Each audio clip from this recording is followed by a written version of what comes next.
नमस्कार जय जगन्नाथ सांग मैंने आपको स्वागत करुच्ची मो चैनल रे। आज आम दशहरा प्रबंध विषय में लिखा। प्रथम आम उपक्रम लिखा। हिंदू मैंने जो सब पर्व पालन करती तन्मध्य दुर्गापूजा व दशहरा एक विशिष्ट पर्व। कौन स्थान में यह पार्वण बोली कही था। यह आश्विन मासरे पालित हुए। 9 दिन धरी यह पर्व पालन कर दशमी दिन देवी को पानी में भसाई दि जाए। नवमी दिन विजय दशमी नाम परिचित। आम पौराणिक कहानी विषय लिखा। दशहरा विषय में केतक पौराणिक कहानी रही। कैलाशपति शिवों घरणी उमा कैलाश पर्वतर से पित्रालय हिमालय को जाती। आगमनी स्मारकी स्वरूप धरणी पूजार्चक हुए। ताहा ही दुर्गा पूजा। धरणीवासी पूजा विजय दशमी दिन देवी पित्रालय को फेरी जाती। त्रेतया जुगे रामचंद्र लंकार राजा रावण को विनाश करने जगज्जननी दुर्गा को पूजा करते। देवी आशीर्वाद रामचंद्र आश्विन मास शुक्लपक्ष दशमी दिन रावण निधन कर विजयी होते। तेणु से दिन को विजय दशमी कहगला। यह दिवस में लंका राजा दशशिर रावण को निधन कर दिवस को दशहरा बोली कहुए।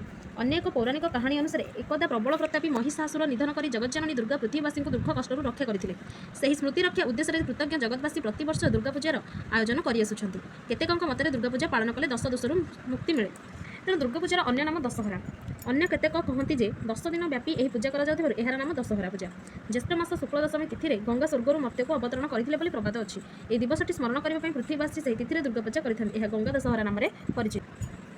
भारत में बासंती दुर्गा गंगा दशहरा शारदीय दुर्गा पूजा आदि बहुविधि दुर्गा पूजार प्रचलन अच्छी। मात्र उत्कल में शारदीय दुर्गा पूजा अत्यंत प्रसिद्ध एवं यह बड़ जाकचकम पालन कराए। विभिन्न शक्तिपीठ में पूजा पालन कराए। आम पढ़ा उत्सव पालन।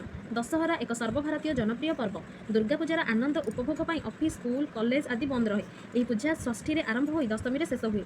दुर्गा मेढ़ या हुए। मेढ़े 10 पूजा दुर्गा मूर्ति शोभा पाती। देवी 10 हाथ में 10टी अस्त्र धारण करता। डाहाण पाद महिषासुर उपर और बाम पाद सिंह उपर थाए। सुतीष्म वर्षा महिषासुर वक्ष भेद करें। माँ दुर्गा यह महिषामर्दिनी रूप में पूजा पाती। देवी समीप कार्तिकेय गणेश लक्ष्मी और सरस्वती मूर्ति शोभा पाए। आंबडाल पताकादी मेढ़ सजा जाए। आलोक सज्जार देवी मंडप झलमल करे। देवी पूजा काल में स्तोत्र और चंडीपाठ चली था। दल दल हो जनतार सुओ छुटे। जगज्जननी को दर्शन कर आशीर्वाद भिक्षा करती।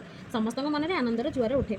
आगुरी केवल सहर मानक दुर्गा पूजा होता। मात्र एवं पुरपल्ली सर्वत्र दुर्गा पूजा हो। भारतर बहुनगर और सहर मानक अति झाकझकम दुर्गा पूजा कराए। कलिकतार दुर्गा पूजा भारतर प्रसिद्ध। कलिकतार गलिकंदी दुर्गा पूजा हुए। लक्ष लक्ष टंका व्यय कर सुशोभित दुर्गा मूर्ति तैयारी हुए।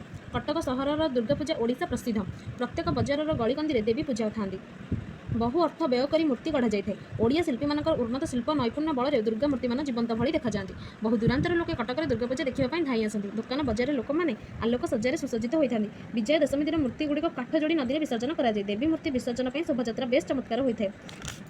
माइक्रु सुललित गान भासी आसे। ता सांगक आलोकर शोभायात्रा मन में आनंदर लहरी छुटाई दिए। गोलमाल नहेबापी पुलिस विभाग तरफ व्यवस्था होता है। उपसंहार शेष में आम उपसंहार लिखा। दशहरा हिंदू मान एक विशिष्ट पुण्य पर्व। आत्मीय स्वजन और बंधुबांधव गहन में पर्व पालन अत्यंत आनंददायक होता है। यह शरत ऋतुर निर्मल प्रकृति भली मनुष्यर हृदय में निर्मल भक्ति और धर्मभाव जात करे। यह सामाजिक संपर्क और सही ममतार अतुट बंधन को दृढ़ीभूत करे। तेणु पुणी वर्षक पर केवे दशहरा आसो आशाभरा नेत्र में मनुष्य तार पथ को अनाई रही है। मुझे भावुँ कि आपको मोर भिडियो पसंद आसो। Please like share subscribe to my channel. Thank you.